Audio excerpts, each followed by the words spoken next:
Hi friends, welcome to our channel.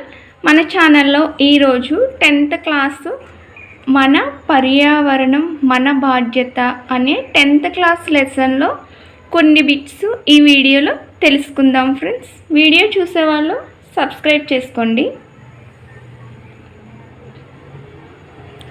క్రింది వానిలో గాలిలో ఉన్న జడవాయువు ఏది? ఆన్సర్ మీకు తెలిస్తే మీరు అనుకోండి ఫ్రెండ్స్.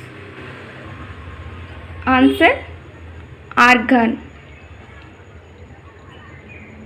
సెకండ్ బిట్, చెట్లను నరకడం వలన గాలిలో దేని శాతం పెరుగును? చెట్లను నరకడం వలన గాలిలో దేని శాతం పెరుగును? Answer carbon dioxide. చెట్లను పెంచడం వలన ఆక్సిజన్. థర్డ్ బిట్, గాలిలో కార్బన్ డయాక్సైడ్ శాతం పెరుగుట వలన వచ్చే సమస్య. గాలిలో కార్బన్ డయాక్సైడ్ శాతం పెరుగుట వలన వచ్చే సమస్య. ఆన్సర్ 2, 3. 2 అంటే గ్లోబల్ వార్మింగ్, 3 ఆమ్ల వర్షాలు. గ్లోబల్ వార్మింగ్, ఆమ్ల వర్షాలు 2 కూడా వాతావరణంలో గాలిలో కార్బన్ డయాక్సైడ్ ఎక్కువ అవ్వటం వలన వస్తాయి. నెక్స్ట్ ఫోర్త్ బిట్, పాదరసం వలన వచ్చు మినిమెటా వ్యాధితో ఏ విభాగం దెబ్బతిన్ను? పాదరసం వలన వచ్చు మినిమెటా వ్యాధి వ్యాధి వలన ఏ భాగం దెబ్బతిన్ను? ఆన్సర్ నాడీ వ్యవస్థ. ఫిఫ్త్ బిట్, కాలుష్యాన్ని తగ్గించుటకు ఏ 6 నియమాలను పాటించాలి? ఆన్సర్ 4R నియమాలు. నెక్స్ట్, కేంద్ర మోటారు వాహనాల నియమం చేసిన సంవత్సరం. కేంద్ర మోటారు వాహనాల నియమం చేసిన సంవత్సరం. ఆన్సర్ 1989.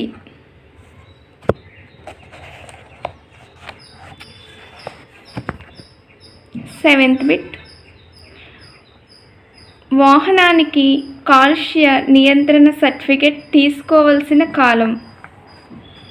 అంటే కాలుష్య నియంత్రణ సర్టిఫికేట్ ఎప్పుడు తీసుకోవాలి?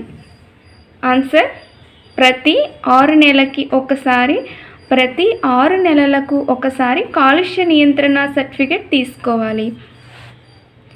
అగ్నిపర్వతాలు బద్దలైనప్పుడు విడుదలయ్యే వాయువు. Sulphur dioxide.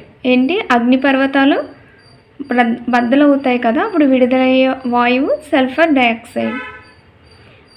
కుళ్ళిన వ్యర్థ పదార్థాల నుండి విడుదలైన గాలి కాలుష్యాన్ని కలుగచేసేది. మీరు టెట్కి డిఎస్సికి ప్రిపేర్ అయినట్లయితే తెలుగు గ్రామర్ టోటల్ సిలబస్ అంతా మన ఛానల్లో ఉంది ఫ్రెండ్స్, ప్లేలిస్ట్లో ఉంది. ఒకసారి చూడండి, మీకు నచ్చితే ఫాలో అవ్వండి. కుళ్ళిన వ్యర్థాల నుండి అగ్నిపర్వతాలు బద్దలైనప్పుడు విడుదలయ్యే వాయువు సల్ఫర్ డయాక్సైడ్. కుళ్ళిన వ్యర్థాల నుండి విడుదలైన గాలి కాలుష్యాన్ని కలుగచేసేది అమోనియా. ఓకేనా? కుళ్ళిపోయిన వాటి నుంచి విడుదలయ్యేది ఏంటి? అమోనియా. నెక్స్ట్ 10th బిట్, మురుగునీటిలో కుళ్ళిన వ్యర్థాల నుండి విడుదలైన వాయువు. Answer methane. మీకు ఇలాంటి వీడియోస్ మరిన్ని కావాలి అంటే లైక్ చేయండి, సబ్స్క్రైబ్ చేసుకోండి. Thank you friends, bye.